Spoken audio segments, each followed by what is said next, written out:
Eta gaurkoarekin bukatzeko, Europako hegoaldean jarriko dugu begirada. Izan ere, bertan topatzen da Europako hizkuntzarik zaharrena, euskara hain zuzen ere. Horren alde egiten dituzte hainbat ekintza eta hainbat mugimendu eta herri guztia involukratuta dagoela jakin dugu.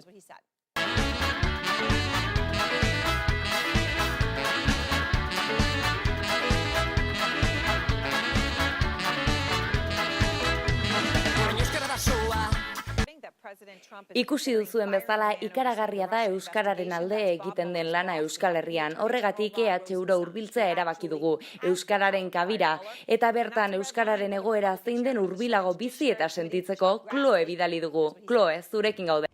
Entzuten da? Ados. Egunon Estatu Batuak, gaurkoan Euskal Herrian gaude eta euskararen egoera aztertzen ari gara. Dakizuenez, euskara hizkuntza minoritario bat da. Gehien bat hemen hitz egiten dena eta egoera delikatu batean dago. Hori dela eta, jendeari galderak egingo dizkiogu euskararen egoeraren inguruan. Ea zer dioten. Ados? Gero arte! Ikusten duzuen bezala EHU barruan gaude, baina paretetara, hormetara begiratuz gero, begira. Guztia gaztelaniaz dago, ez dago kartel bakar bat ere euskeraz. Ea zer topatzen dugun hemendik, ea aukerari dugun euskera entzuteko. Hurbildu, zatoz gurekin, euskaldun prototipo bat ikusi dezakegu. Kaixo, barkatu, kontatuko aldiguzu... Bai? Posible baduzu, kontatuko aldiguzu momentu batean zein den euskararen egoera. Gutxi gora bera, zuk nola bizi duzun, azaldu iguzu pixkatxo bat mesedez. Bueno, la verdad es que a mí el euskera no me importa mucho. Estoy estudiando en euskera solo porque dan un título. Y mira, aquí tienes que me he comprado... Erakutsi pantailara mesedez. Y no me importa nada. Así que la situación en euskera me da igual. Ikaragarria benetan, ezin dut sinetxi, Idazkaritzara hurbildu gara eta ikusten duzuen bezala hemen daukagu ikusgai euskararen txantxangorria. Honek ere gaztelaniaz egin dit, ez da posible, banoa hemendik. Entzuten da, primizian orain lehenengo aldiz, entzun gomen dugu, etorri gurekin, mesedez, entzun gomen dugu euskaraz hitz egiten duen pertsona bakarra. Hori diote. Ea ba. Ai ama, zer da hau? Zer gertatuko ote zaio, hurbildu gaitezen. Kaixo, ongi altzaude. Kaixo. Barkatu, zein da euskararen egoera EHUn, azalduko aldiguzu mesedez.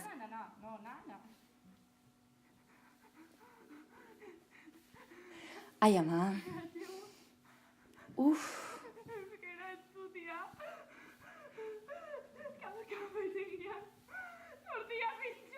Jesus.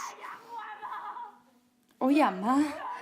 Oso gogorra, zein egoera krudela bizitzen ari garen EHUko unibertsitatean benetan diozuet ikaragarria. Dagoeneko unibertsitateko hainbat esparruetan egon gara eta bertan euskararen errealitatea ikusi eta sentitu izan aldugu. Oraingoan berriz unibertsitateko kafetegira hurbildu gara. Bertako langileekin ere hartu emanean egon nahi dugulako eta haien iritzia jakin. Beraz hurbildu gaitezen. Barkatu, galdera bat erantzuterik bai? Sinceramente, creo que la utilización de euskera va en aumento porque, como ya sabéis, hoy en día los chavales pueden estudiar en euskera, cosa que con el franquismo eso no se podía. Y entonces yo creo que pues se está aumentando. Pero bueno, luego, por ejemplo, yo no lo hablo, así que no sé. Ongi da, mila esker. Ikusi duzuen bezala euskararen egoera ez da hasiera batean irudikatzen genuen bezalakoa. Leku eta esparru ezberdinetara hurbildu garen arren zaila izan da euskararen ulermena eta euskararen praktikotasuna ikusi ahal izatea.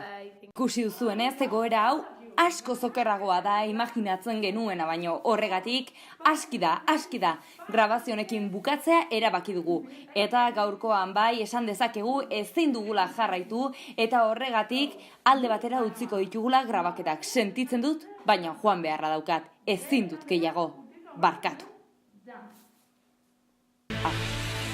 This is CNN Breaking News.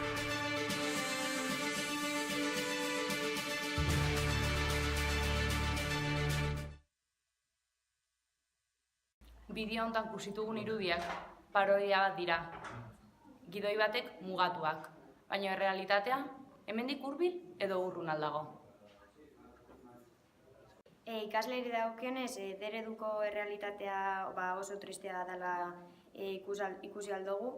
Bai ikasleen partetik erdaldun asko dauzelako eta dereduen ikisten daurelako, bai emoten dozko esan apuntetatik, danak erderaz direlako.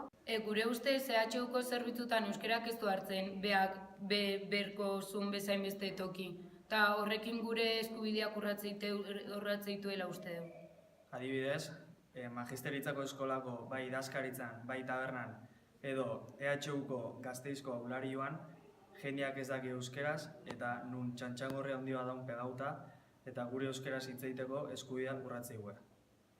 Baina dena ez da beltza. Zer egin dezakezu zuk euskararen alde? Nik argi daukat. Eta nik. Nipe bai. Baita nik ere. Eta nik ere bai. Agur!